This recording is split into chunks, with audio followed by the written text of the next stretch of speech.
아론의 두 아들이 여호와 앞에 나아가다가 죽은 후에 여호와께서 모세에게 말씀하시니라. 여호와께서 모세에게 이르시되 내 형 아론에게 이르라. 성소의 휘장 안 법궤 위 속죄소 앞에 아무 때나 들어오지 말라. 그리하여 죽지 않도록 하라. 이는 내가 구름 가운데에서 속죄소 위에 나타남이니라.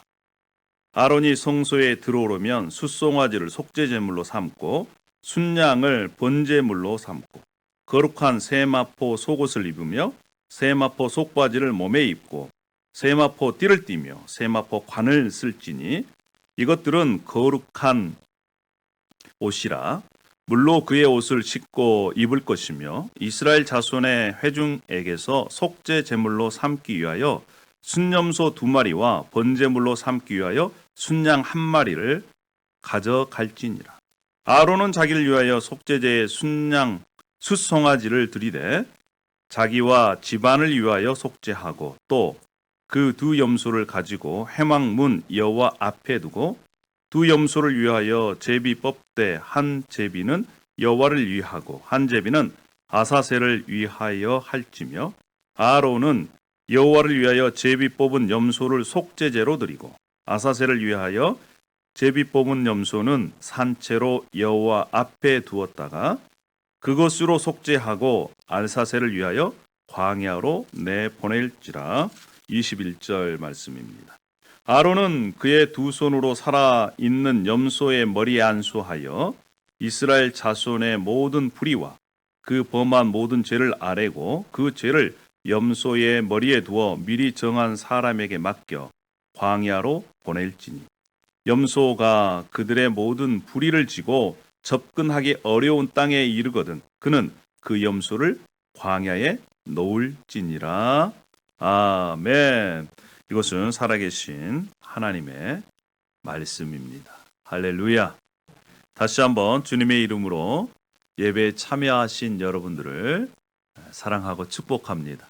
오늘 주님께서 이 레위기 말씀을 통해서 우리 가운데 살아계신 우리의 구원자 예수 그리스도를 보여주시고 우리가 눈으로 보고 만짐받은 그러한 시간 되기를 원합니다. 할렐루야. 아멘입니다. 대한민국에 아주 큰 비행기 납치 사건이 있었습니다. 대부분의 사람들의 기억에서 많이 사라졌을 것 같은데 일본 항공 351편 일명 요도호 납치 사건이라는 것이 1970년에 일어났습니다. 일본의 공산주의를 추구하는 적군파 요원 9명이요. 일본 민항기를 납치를 했습니다. 그리고 그들이 북한으로 가려고 했어요.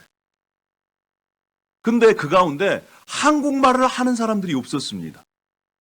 그래서 지도를 보고 이 북한으로 가려다가 거기에 착륙을 한 것입니다.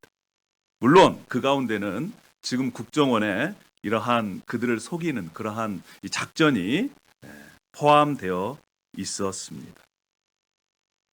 김포공항에 내려서 그들이 알아버렸어요. 아, 이곳이 바로 북한이 아니라 남한이구나 라고 하는 것을 알았습니다.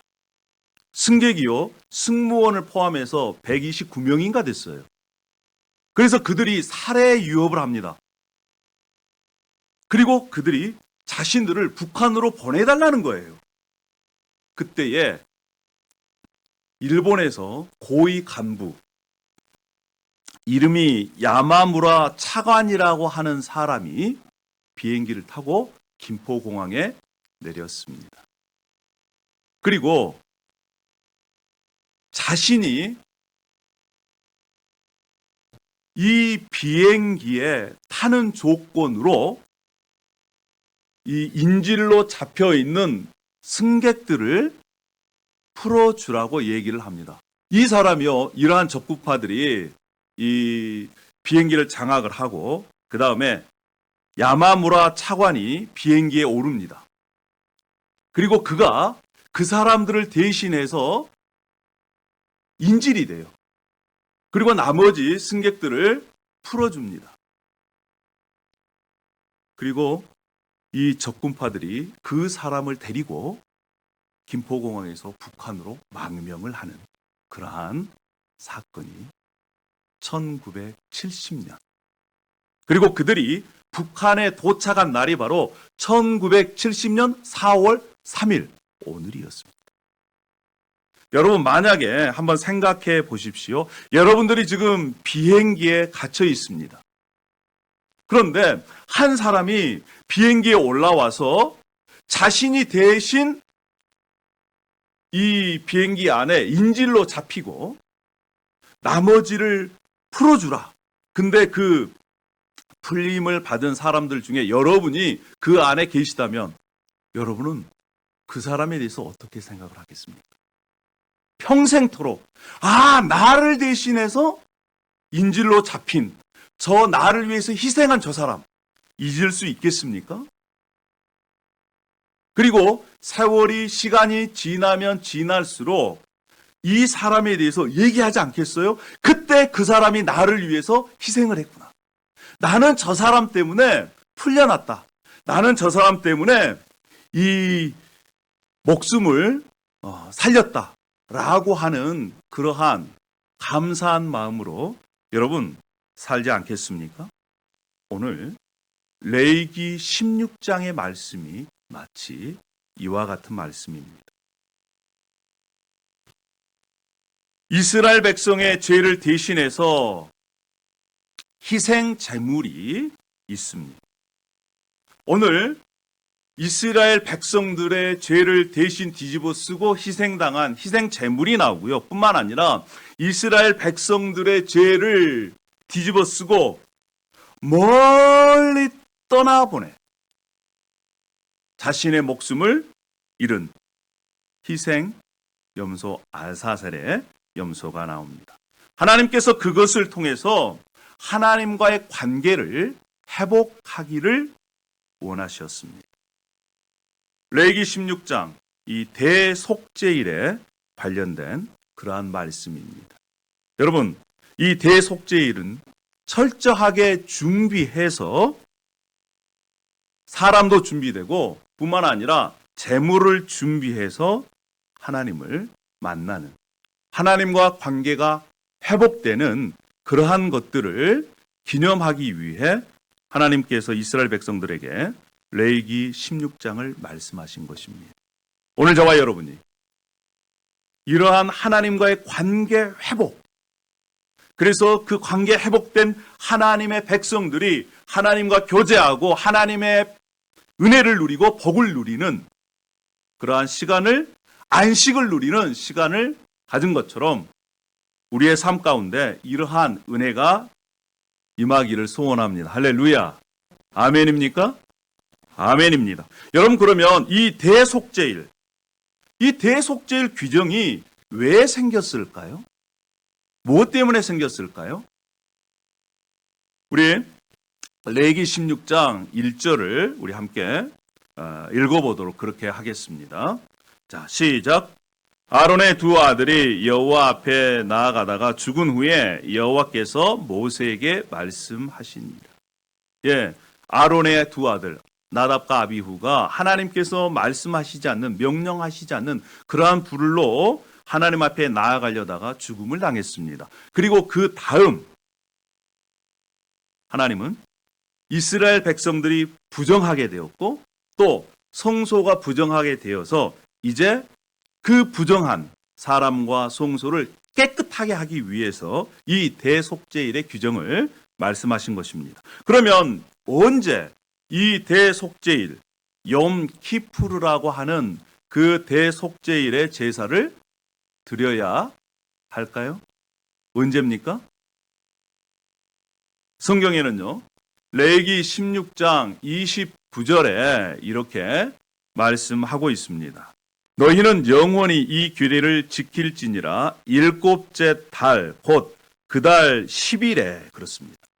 일곱째 달 그 달 10일 7월 10일입니다. 음력 7월 10일. 음력 7월 10일이면 한국으로 보면 언제일까요? 주로 추석 때입니다. 주로 추석 때 이 염 키프루 대속죄일의 규정을 지키게 됩니다. 그런데 레위기 16장 2절에 보면 그 날을 지킬 때에 매우 중요한 말씀을 하세요. 그것이 바로 뭐냐면 속죄소 앞에 아무나 들어오지 말라는 것입니다. 성소는 지성소와 성소가 있습니다. 그런데 성소는 제사장들이 아무나 들어갈 수 있는데 지성소를 맡고 있는 커튼 다음에 지성소는요, 누구나 들어갈 수가 없어요. 만약에 누구나 들어갔다가는 바로 죽임을 당하게 되어 있습니다. 이 제사장이요, 속죄 제물에 피를 받아가지고 그 속죄소 안에, 지성소 안에 들어가서 피를 뿌립니다. 지성소는 어떻게 되어 있냐면 상자가 있어요. 상자 위에 그룹들이 손을 들고 마주보고 있습니다. 그리고 그 위에 제사장이 이 제물에 피를 받아가지고 동쪽에다 한 번 뿌리고 그리고 그 앞에다가 이렇게 뿌리게 되어 있어요. 그 뿌림을 통해서 하나님께서 그 제사장의 뿐만 아니라 백성들의 죄를 용서해 주시고 이제 그곳에서 만나게 되는 것입니다. 여러분, 그러면 지성소에 들어가는 그러한 대제사장이 어떻게 준비를 할까요? 어떻게 준비를 해서 들어가느냐? 매우 절차가 까다롭고 복잡합니다. 그냥 들어갈 수 있는 것이 아닙니다. 첫 번째는요, 대제사장은 속죄 의식을 위해서 제물을요, 자신과 가문을 위해 준비합니다. 어떻게 준비하느냐? 목욕을 해요. 깨끗하게 목욕을 하고 난 다음에 옷을 입는데 세마포 옷을 입습니다. 한국으로 보면 모시옷이에요. 모시옷을 입습니다. 속옷을 입고 속바지를 입고 또 띠를 띠고 머리에 관도 모시로 만든 그러한 관을 쓰게 됩니다. 여러분, 언제 씁니까? 한국에서는. 보셨어요? 언제요? 제사 지낼 때나 또 장례식 때 쓰는 거예요. 장례식 때. 그렇죠. 한국 문화도 그런 문화가 있었습니다. 그러니까 그 옷을 입는다는 것은 슬퍼하는 거예요. 마찬가지로 이 제사장도, 대제사장도 슬퍼하는 마음, 겸손하는 마음. 원래 제사장들의 옷이 있었거든요. 근데 그 옷을 벗고 모시 옷을 입고 띠를 띠고 관을 쓰고 이제 대속죄일을 준비를 합니다. 자, 어떻게 준비하느냐? 이 옷을 입었잖아요. 그 다음에 대제사장은 자신을 위해서 그리고 가문을 위해서 숫송아지 한 마리를 준비합니다. 또한 번제물로 순양 한 마리를 준비해요. 먼저 숫송아지를 잡아가지고 피를 받아서 아까도 말씀드렸지만 그 피를 받아 성소를 지나 지성소에 들어갑니다. 그리고 그 피를 뿌립니다. 근데 그 피를 뿌리기 전에 이 대제사장은요, 화로에 이 향을 담아가지고 분향단 앞에다가 이 뿌립니다. 이 피웁니다. 그러면 향이 완전히 그 지성소를 꽉 차게 메우잖아요.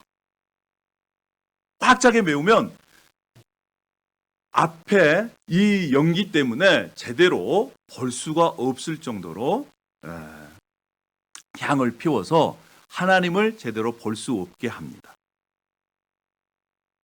그리고 피를 뿌리고 난 다음에 다시 밖으로 나오게 됩니다.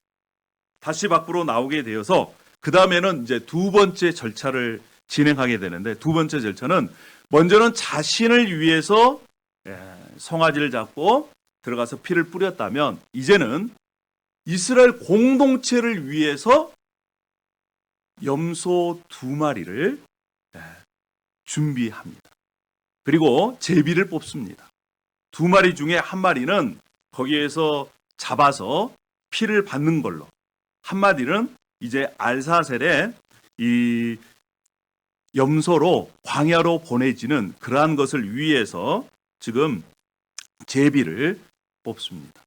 두 마리 중에 한 마리를 제비를 뽑아서 한 마리가 결정이 됐습니다. 그러면 그 순염소 한 마리는 이제 본제단에서 잡아 피를 받아서 다시 그 피를 가지고 송소에 들어가 지송소에 들어가서 피를 뿌리게 됩니다. 자, 그리고 다시 나와서 이제 한 마리가 남았잖아요. 살아있는 한 마리. 오늘 중요한 것은 바로 살아있는 한 마리. 그 한 마리의 의미가 우리에게 중요합니다. 자, 한 마리는 어떻게 하느냐? 대제사장이 그 한 마리를 앞에다 놓고 성막 앞에서 두 손으로 안수를 합니다. 대부분요, 한 손으로 안수를 해요. 그런데 특별히 이 알사셀의 염소는 두 손으로 안수를 합니다. 왜일까요? 그만큼 이스라엘의 모든 죄가 이 염소에게 전가되는 것을 의미하는 거죠. 이스라엘의 모든 공동체의 죄가 이 염소에게 전가돼요. 그래서 이 염소가 이스라엘 백성의 모든 죄를 뒤집어 씁니다. 그리고 이 염소를요, 한 남자가 끌고 광야로 나아갑니다. 그런데 이 레위기 16장 21절에 이렇게 말씀을 합니다. 아론은 그의 두 손으로 살아있는 염소의 머리에 안수하여 이스라엘 자손의 모든 불의와 그 범한 모든 죄를 아뢰고 그렇습니다. 이해가 무슨 얘기입니까? 염소에게 안수할 때에 이 대제사장인 아론이 고백합니다. 하나님, 이스라엘 백성들의 죄를 용서해 주십시오. 하나님을 제대로 섬기지 못했습니다. 하나님의 말씀에 순종하지 못했습니다. 이렇게 죄를 고백을 합니다. 그리고 나서 정한 사람으로 하여금 그 염소를 데리고 광야로 나아가게 합니다. 22절에 이렇게 말씀을 하죠. 염소가 그들의 모든 불의를 지고 접근하기 어려운 땅에 이르거든 그는 그 염소를 광야에 놓을지니라. 접근하기 어려운, 다른 사람의 왕래가 없고 낭떠러지 같은 마지막 죽음 앞에 있는 그 길 앞에까지 염소를 데리고 갑니다. 그 염소는 이스라엘의 모든 불의, 죄를 지금 뒤집어 쓰고 있습니다. 그리고 거기에 놓아놓습니다. 그러면 염소가 어떻게 될까요? 낭떠러지에 떨어져 죽든지, 아니면 짐승의 밥이 되든지, 아니면 거기는 광야 길이기 때문에 먹을 것이 없어서 굶어서 죽든지 죽임을 당합니다. 누구 때문에 그렇습니까? 이스라엘의 죄 때문에 그렇습니다. 여러분, 그래서 이 알사셀의 염소는 다시 살아서 돌아오지 못합니다. 이스라엘의 죄를 짊어지고 그가 누구도 걸어가지 않는 그러한 광야길로 가서 이스라엘의 백성들의 죄를 위해서 죽임을 당하는, 그래서 그것을 통해서 이스라엘 백성들이 죄에서 깨끗하게 되는 그러한 의식을 대속죄일 7월 10일 날 이렇게 진행한 것입니다. 특별히 알사셀 염소에게 안수하는 장면, 그리고 이스라엘 백성들이 그 알사셀이 끌려가는 장면들을 눈으로 보고 있습니다. 여러분 생각해 보십시오. 자신들의 죄를 위해서 지금 염소 한 마리가 죽음의 길을 걸어가고 있습니다. 얼마만큼이나 실제적이며 현장감 있는 그러한 이 의식입니까? 자신의 죄 때문에 한 희생 동물이 죽어가고 있습니다. 그리고 그 제사장이나 뿐만 아니라 이 염소를 끌고 가서 광야에 내보낸 이 사람이 진영 안으로 들어올 때 몸을 다시 깨끗이 씻고 돌아옵니다. 여러분, 지금도요, 정통 유대인들은 이러한 예식을 행하고 있습니다. 염 키프루라고 해서 7월 10일 날 지금도 그러한 일들을 통해서 자신들의 죄가 얼마나 심각한 것인지 다시 기억하고 또 회개하는 시간들을 갖습니다. 그러면 여러분 생각해 보십시오. 이 대속죄를 통해서 지금 현대를 살고 있는 21세기를 살고 있는 우리들에게 하나님께서 어떤 의미로 말씀하고 계시는 걸까요? 우리는 어떻게 이 대속죄를 지켜야 할까요? 첫 번째 의미는 무엇이냐면요. 모든 죄는 용서되어야 한다는 것입니다. 대제사장의 죄뿐만 아니라 이스라엘 백성들의, 하나님 백성들의 공동체의 죄는 반드시 어떻게 해야 된다고요? 용서받아야 된다는 거예요. 그래야만이 하나님을 만날 수 있다는 것입니다. 하나님과 교제가 가능하다는 거예요. 정결하지 못한 이스라엘 백성들의 삶은 반드시 하나님으로부터 죄를 용서받아야 된다. 두 번째는요. 그런데 과거 이 대제사장은 대속죄를 지키기 위해서 여러 가지 절차가 있었습니다. 목욕을 하고 세마포 옷을 입고 자신을 위해서 속죄제물을 드리고 또 이스라엘 백성들을 위해서 속죄제물을 드리고 뿐만 아니라 알사셀 양을 통해서 죄를 멀리 떠나보내는 그러한 이 의식들을 행했는데 지금은 예수 그리스도께서 우리의 좋은 대제사장이 되었다는 것입니다. 할렐루야. 과거는요. 구약시대에는 1년에 한 번 대속죄일만 대제사장이 죄가 있는 대제사장이 자신의 죄를 깨끗하게 하고 이스라엘 백성들의 죄를 가지고 지성소에 들어갈 수 있었습니다. 그런데 히브리서는 신약의 히브리서는 레위기 16장에 말씀하신 이 대제사장의 역할을 누가 하셨다? 예수 그리스도께서 하셨다. 누가 완성하셨다? 예수 그리스도께서 완성하셨다. 할렐루야. 이렇게 선포하고 있습니다. 우리에게 있는 대제사장, 그분 예수 그리스도는 죄가 없으세요. 그러니까 속죄할 필요가 없습니다.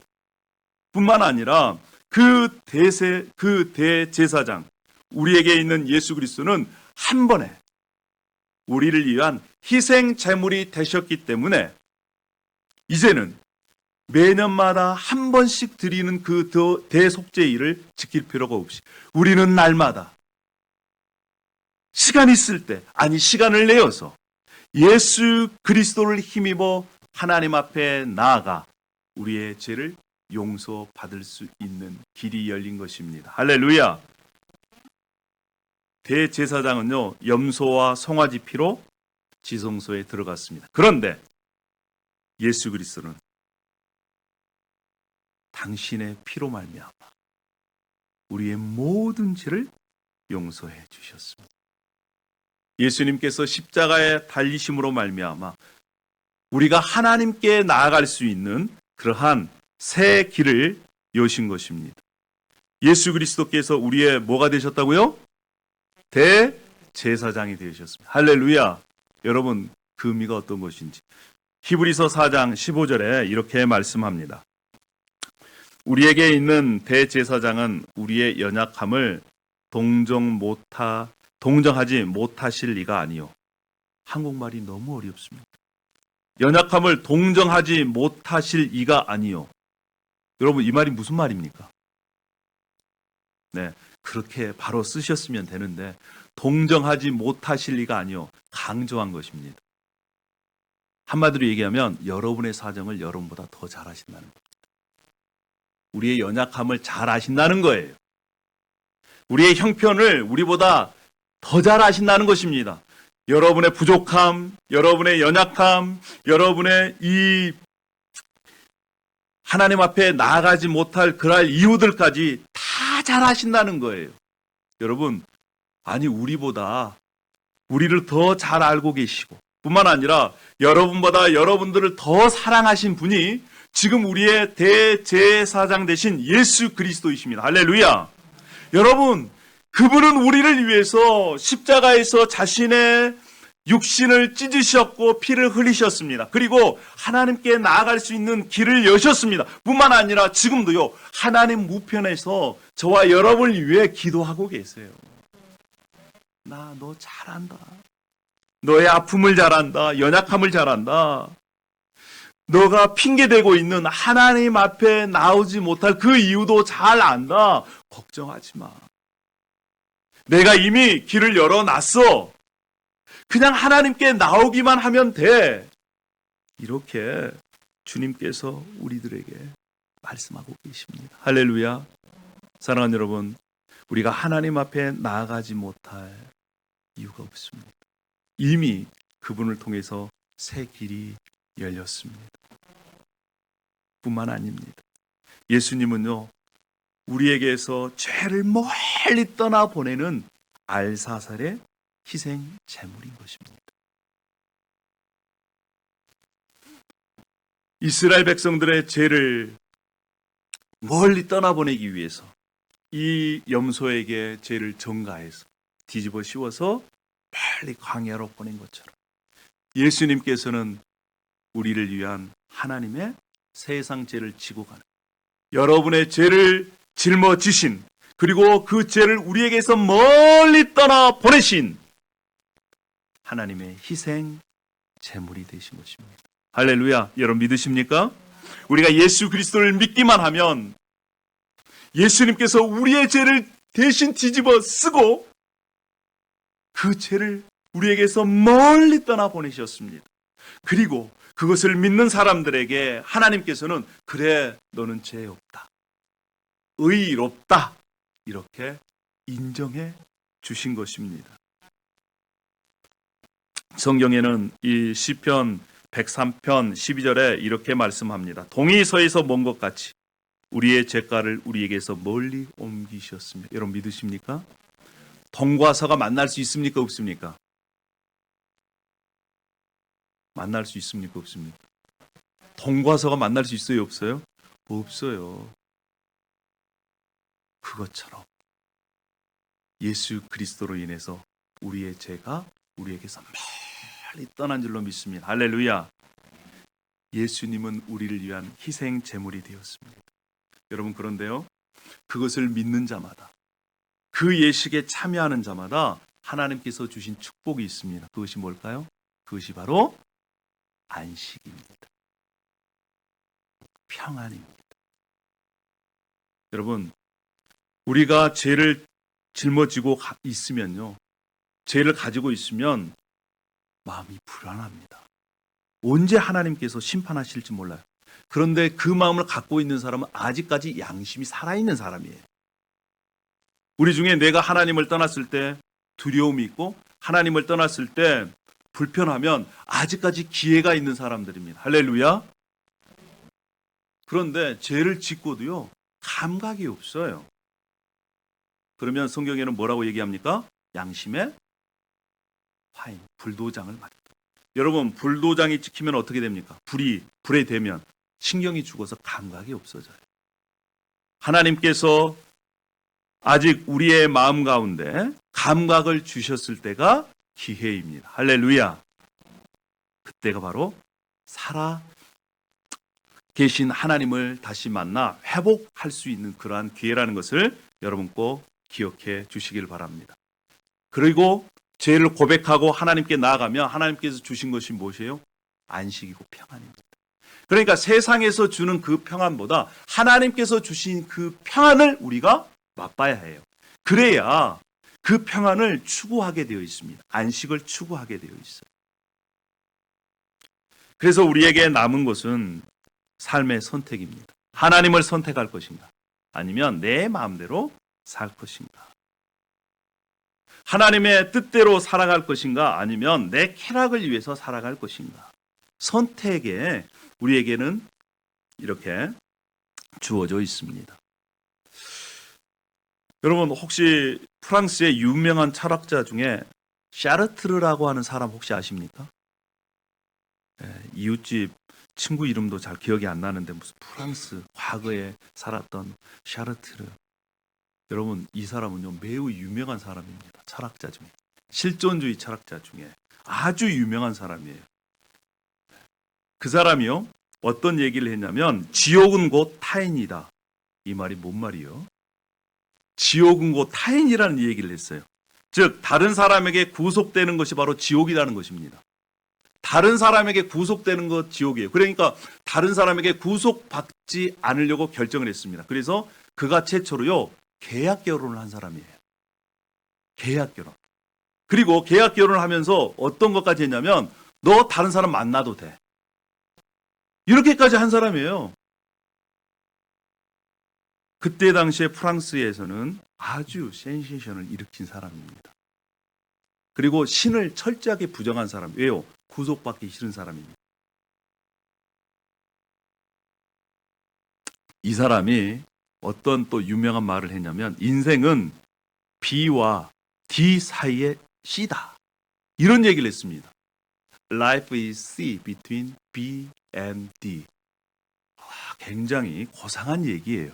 이 얘기가 무슨 얘기냐면 Life is C. C는 뭐냐면 초이스라는 것입니다. 초이스. 근데 B는 뭘까요, 그럼? birth. 할렐루야. 공부한 사람은 좀 다릅니다. 네. And D는 뭘까요? death. 이제 예. 인생이라는 것은 출생에서부터 죽음에서까지 선택이라는 것입니다. 자신은 그가 그렇게 얘기를 했어요. 사진에 보는처럼 그는 평생 동안 이 파이프 담배를 물고 살았습니다.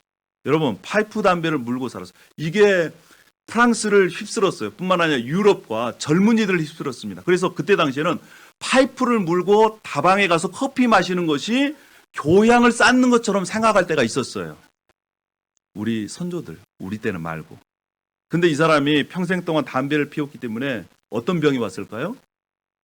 폐암이 왔습니다. 폐암. 그래서 이제 말년에 이 병원 침대에 누워 있었어요. 많은 사람들이 관심이 있었습니다. 구속받는 것이 바로 지옥이다라고 그렇게 고백했던 사람. 그리고 인생이 초이스다라고 얘기했던 사람의 마지막이 뭘까? 근데 그가 마지막 죽으면서 그렇게 얘기를 합니다. 나 좀 살려줘. 나 좀 구해줘. 나는 죽음이 두렵다. 마지막 절규하면서 그가 죽어갔습니다. 그는 말은 그렇게 했지만 제대로 선택을 못한 것입니다. 사랑하는 여러분, 만약에 우리가 예수 그리스도를 선택하기로 결정하고 뿐만 아니라 우리의 인생 가운데 예수님을 주님으로 모시기로 결정하고 날마다 그렇게 사는 사람에게 하나님께서는 죽음을 이길 수 있는 평안을 주십니다. 할렐루야. 안식을 주십니다. 할렐루야. 뿐만 아니라 소망을 주십니다. 그는 자기가 그렇게 얘기했지만 자기 한 말이 무엇인지 그 의미를 진정으로 깨닫지 못하고 진정한 평안과 안식을 알 수도 없었고 누릴 수도 없는 삶을 살아갔습니다. 그런데 우리는 예수 그리스도로 말미암아 진정한 평안을 누릴 수 있는, 그래서 살아있는 양심을 통해 하나님께로 나아갈 수 있는 길이 열리게 된 것입니다. 할렐루야. 예수 그리스도의 보혈이 우리의 양심을 살릴 줄로 믿습니다. 뿐만 아니라 우리를 하나님의 자녀로 살아갈 수 있게 하실 줄 믿습니다. 아멘. 히브리서 10장 22절 말씀, 이렇게 말씀을 합니다. 우리가 마음에 뿌림을 받아 악한 양심으로부터 벗어나고 몸은 맑은 물로 씻음을 받았으니 참 마음과 온전한 믿음으로 하나님께 나아가자. 할렐루야. 참 마음과 온전한 믿음으로 하나님께 나아가는 저와 여러분이 되기를 축복합니다. 할렐루야. 뿐만 아니라 23절에 이렇게 말씀합니다. 또 약속하신 이는 미쁘시니 우리가 믿는 도리의 소망을 움직이지 말며 굳게 잡고, 하나님께서 주시는 그 소망을 움직이지 말고 굳게 잡고 24절에 서로 돌아보아 사랑과 선행을 격려하며, 하나님을 사랑하는 것, 이웃을 사랑하는 것, 그러한 것들을 서로 격려하고, 뿐만 아니라 25절에 모이기를 피하는 어떤 사람들의 습관과 같이 하지 말고 오직 권하여 그날이 가까움을 볼수록 더욱 그리하자. 사랑하는 여러분, 우리가 예수 그리스도를 믿고 함께 손을 잡고 마지막 예수 그리스도를 만날 때까지, 아니면 예수 그리스도께서 다시 이 세상에 오실 때까지 승리하는 저와 여러분이 되기를 소망합니다. 선택을 잘하는 저와 여러분이 되기를 축복합니다. 이미 예수님께서 우리에게서 죄를 멀리 떠나 보내신 줄 믿습니다. 고난주간입니다. 여러분은 어떻게 이 고난주간을 보내시겠습니까? 어떤 사람은 지금 금식을 시작했고 어떤 분들은 마음을 결정을 해서 기도하기로 결단했습니다. 어떤 분들은 성경을 이 고난주간 또 사순절 주간만이라도 내가 빠지지 않고 3장씩 아니 4장씩 읽겠다 이렇게 결단하신 분도 있습니다. 어떤 분은 하루도 빠지지 않고 큐티를 하겠다 이렇게 결단을 하는 분도 있습니다. 선택은 여러분에게 남겨져 있습니다. 여러분들이 선택을 잘함으로 하나님의 은혜를 누리는 여러분 되기를 축복합니다. 할렐루야. 기도하겠습니다. 할렐루야. 아버지 하나님 은혜와 사랑을 감사합니다. 오늘 대속죄의 의미를 저희들에게 알려주셔서 감사합니다. 예수 그리스도께서 우리의 모든 죄를 대신해서 피 흘리신 속죄 제물이 되셨습니다. 뿐만 아니라 우리의 모든 죄를 짊어지고 광야로 가서 목숨을 우리를 위해 버린 희생 제물이 되었습니다. 아버지 하나님, 이제 우리가 그러한 예수 그리스도를 선택하며 믿고 살아가는, 그래서 하나님의 영광이 드러나는, 하나님께서 주시는 참 안식을 누리는, 평화를 누리는 그러한 하나님의 자녀로 이 땅에 살아갈 수 있도록 역사하여 주시옵소서. 감사를 드립니다. 예수님의 이름으로 기도합니다. 아멘.